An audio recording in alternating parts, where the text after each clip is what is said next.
11th admission 2025-26 तर यामध्ये भरपूर सारे विद्यार्थी कमेंट्स करत आहे। तर विद्यार्थ्यांच्या कमेंट्स अशा आहे की ज्यांनीही राऊंड 1 फॉर्म फिलअप केलेला आहे सर्वप्रथम आपण यामध्ये डिस्कस करणार आहे आणि ज्यांनीही राऊंड 1 फॉर्म भरलेला आहे आणि आता राऊंड 2 फॉर्म भरायचा आहे हा व्हिडिओ त्यांच्यासाठी अतिशय महत्त्वाचा होणार आहे। कारण यामध्ये जेवढेही कमेंट्स येत आहेत त्यावरती आपण संपूर्ण माहिती डायरेक्ट व्हिडिओमध्ये देणार आहे। कारण की एवढ्या साऱ्या कमेंट्स आहे की त्यावरती आपण संपूर्ण विद्यार्थ्यांना रिप्लाय देऊ शकत नाही। तर सर्वप्रथम आपण स्टेप बाय स्टेप घेणार आहे। तर बघू शकता की सर्वात प्रथम विद्यार्थ्यांनी राऊंड 1 फॉर्म फिल केलेला आहे। राऊंड 1 फॉर्ममध्ये विद्यार्थ्यांना नंबर लागलेले आहे, अलॉटमेंट झालेले आहे। 7 तारखेपर्यंत तुम्ही ॲडमिशन घेऊ शकता, म्हणजे 7/7/2025 पर्यंत तुम्ही ॲडमिशन घेऊ शकता जर तुम्हाला ॲडमिशन घ्यायची असेल तर। सेकंड, जे विद्यार्थी 7 तारखेपर्यंत ॲडमिशन घेणार नाही त्या विद्यार्थ्यांचे जेही लागलेले नंबर आहे हे कॅन्सल करण्यात येणार। यामध्ये कोणाला कुठे डाऊट्स असेल तर तुम्ही विचारू शकता, कारण की 7 तारीख ही लास्ट डेट देण्यात आलेली आहे। जर डेट वाढली समजा 11th ॲडमिशनकडून जर कोणती अपडेट आली तर ती तुम्हाला वेळेवर आपल्या चॅनलवर माहिती देण्यात येणार। परंतु सध्याच्या टाइम टेबलनुसार हीच अपडेट आहे की 7 तारखेपर्यंत ॲडमिशन घ्या। जर ॲडमिशन घेतली नाही तुम्ही तर ॲडमिशन म्हणजे लागलेला नंबर हा कॅन्सल होऊन जाणार। त्यानंतर राऊंड 1 मध्येच ज्या विद्यार्थ्यांचे नंबर लागलेले आहे, एखाद्या विद्यार्थ्याला 1 नंबरचं ऑप्शन लागलेलं असेल तर त्या विद्यार्थ्यांना प्रवेश घेणं अनिवार्य आहे। अनिवार्य म्हणजे कंपल्सरी प्रवेश घ्यावाच लागेल। जर या विद्यार्थ्यांनी प्रवेश घेतला नाही तर या विद्यार्थ्यांसोबत काय होणार आहे, पुढील दुसरा राऊंड, तिसरा राऊंड आणि चौथा राऊंड विद्यार्थी फॉर्म भरू शकणार नाही आहे। क्लिअर आहे, याबद्दलचं प्रूफसुद्धा तुम्हाला दाखवू शकतो। कारण 11th ॲडमिशन 2025-26 याबद्दलची संपूर्ण एक माहिती पुस्तिका देण्यात आलेली आहे। ती माहिती पुस्तिका तुम्हाला आपल्या टेलिग्राम चॅनलवर देण्यात आलेली आहे। त्यामध्ये पेज नंबर 44 पासून तुम्ही संपूर्ण माहिती रीड करा। त्यामध्ये पसंती क्रमांक कोणता लागला आणि काय करायचं या संदर्भात डिटेल्समध्ये दिलेलं आहे। आपण सुद्धा यामध्ये डिस्कस करतोय। तुम्हाला प्रूफ पाहिजे असेल तर ती पुस्तिका तुम्ही आपल्या टेलिग्राम चॅनलवरून डाउनलोड करून एकदा रीड करा। हा व्हिडिओ बनवण्याचं एकच रिझन आहे, 7 तारखेनंतर तो विद्यार्थी काहीच करू शकणार नाही आहे, म्हणजे त्याला डायरेक्टली राऊंड भरावा लागेल, तो म्हणजे स्पेशल, आणि त्याला आपण सध्या 5वा राऊंड म्हणू शकतो। तोपर्यंत जागा शिल्लक राहिल्या तरच तुम्हाला प्रवेश मिळणार, नाहीतर तिथे प्रवेश मिळणार नाही आहे। तुम्हाला डायरेक्ट मॅनेजमेंटमधून प्रवेश घ्यावा लागेल, ते सुद्धा कॉलेजला जागा असेल नसेल यावरती संपूर्ण डिपेंड असणार आहे।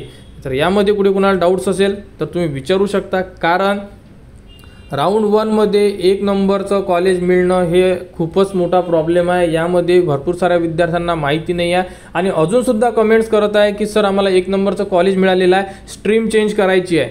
तर 1 नंबरवाला काहीच करू शकणार नाही आहे। पुढील 3 राऊंड मी त्यांना सांगतोय।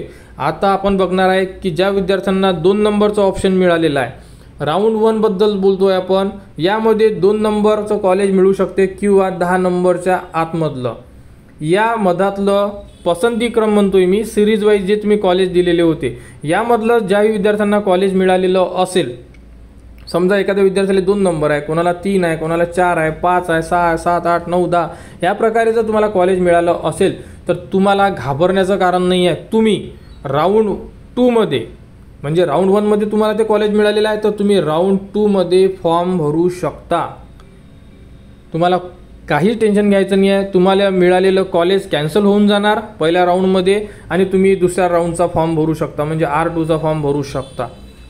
तर आता विद्यार्थी म्हणतील की राऊंड 2चा फॉर्म आम्ही कधी भरायचा, तर 10 तारखेपासून ते 13 तारखेपर्यंत तुम्ही राऊंड 2 मध्ये कॉलेज ॲड करू शकता, स्ट्रीम चेंज करू शकता। ज्या विद्यार्थ्यांना आर्ट पाहिजे आहे, आता कॉमर्स पाहिजे आहे, सायन्स पाहिजे आहे, याचा अर्थ तुम्ही परत न्यू फॉर्म भरू शकता, म्हणजे कॉलेजचा। त्यामध्ये कोणतेही कॉलेज टाका, आर्ट टाका, कॉमर्स टाका, काहीही करू शकता।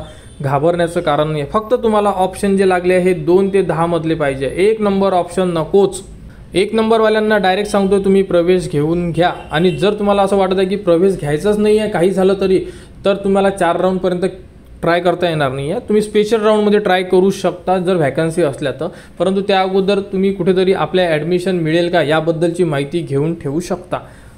राऊंड 2चा फॉर्म सुरू झालेला आहे असं आपण अपडेट दिलेली आहे आणि फॉर्म कसा भरायचा या संदर्भात माहिती दिलेली आहे। परंतु राऊंड 2चा फॉर्म कोण भरत आहे? पार्ट 1 तुम्ही भरलेला असेल, जर तुम्ही पहिला राऊंड फिल केलेला असेल तर पार्ट 1 मध्ये विद्यार्थी रजिस्ट्रेशन करू शकतात. याबद्दलची माहिती व्हिडिओच्या डिस्क्रिप्शनमध्ये एक व्हिडिओ दिलेला आहे.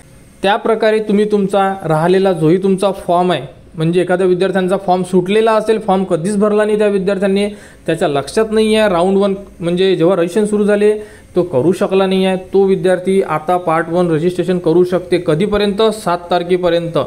7 तारखेपर्यंत रजिस्ट्रेशन करा. त्यानंतर 10 तारखे ते 13 तारखेमध्ये कॉलेजचे नाव टाका आणि तुम्ही राऊंड 2 मध्ये इलिजिबल होणार. आणि ज्या विद्यार्थ्यांनी राऊंड 1 मध्ये फॉर्म भरलेला आहे, पार्ट 1 भरलेला आहे, ते विद्यार्थी आता पार्ट 1 भरायची गरज नाही आहे. म्हणजे समजा उदाहरण देतो तुम्हाला, एखाद्या विद्यार्थ्यांनी राऊंड 1 साठी पार्ट 1 भरला म्हणजे रजिस्ट्रेशन केले, पार्ट 2 नाही भरू शकला, म्हणजे यामध्ये पार्ट 2 सुद्धा आता कॉलेज नाव नाही टाकू शकला, तर तो विद्यार्थी राऊंड 2 मध्ये कॉलेजचे नाव टाकू शकतो.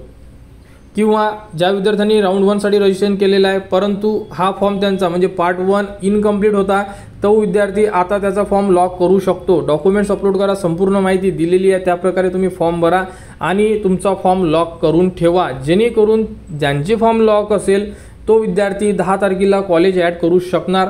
ज्यांचे फॉर्म पार्ट 1 लॉक नसेल ते विद्यार्थी भरू शकणार नाही आहे. आणि राऊंड 2 मध्ये विद्यार्थी संपूर्ण त्यांचा फॉर्म एडिट करू शकतो, ज्यामध्ये त्यांना कोणती त्यांची स्ट्रीम चेंज करायची असेल स्ट्रीमसुद्धा चेंज करू शकतात. राऊंड 2 मध्ये संपूर्ण कॉलेजेस चेंज करू शकतात, संपूर्ण माहिती करू शकतात. फक्त एकच आहे, जे मी स्टार्टिंगला सुरू केलं आणि एंडिंगला तेच सांगणार आहे की 1 नंबरचं कॉलेज असेल तर काहीच करू शकत नाही. तर अशा प्रकारे ही अपडेट आहे. यामध्ये जर कुठे कोणाला डाऊट्स असेल तर तुम्ही कमेंट्स करू शकता, कारण की यामध्ये जेवढेही पॉईंट्स क्लिअर केलेले आहे त्या पॉईंट्सवर भरपूर साऱ्या विद्यार्थ्यांनी कमेंट्स केलेले आहे. कमेंट्सवर आपण रिप्लाय देऊ शकत नाही आहे, कारण भरपूर साऱ्या कमेंट्स असल्यामुळे त्यांच्यासाठी हा स्पेशल व्हिडिओ बनवण्यात आलेला आहे की त्यांचे जे संपूर्ण डाऊट्स आहे हे क्लिअर व्हायला पाहिजे. तरी या व्यतिरिक्त जर कोणाला डाऊट्स असेल तर तुम्ही कमेंट्स करा, त्यांना माहिती दिल्या जाणार. आणि 11th ॲडमिशन 2025-26 बद्दल जेही पुढील अपडेट येईल ती तुम्हाला आपल्या चॅनलवर देण्यात येणार. त्यासाठी आपल्या चॅनलच्या कनेक्टमध्ये राहा, चॅनलला सबस्क्राईब करा व हा व्हिडिओ इतरांपर्यंत शेअर करा.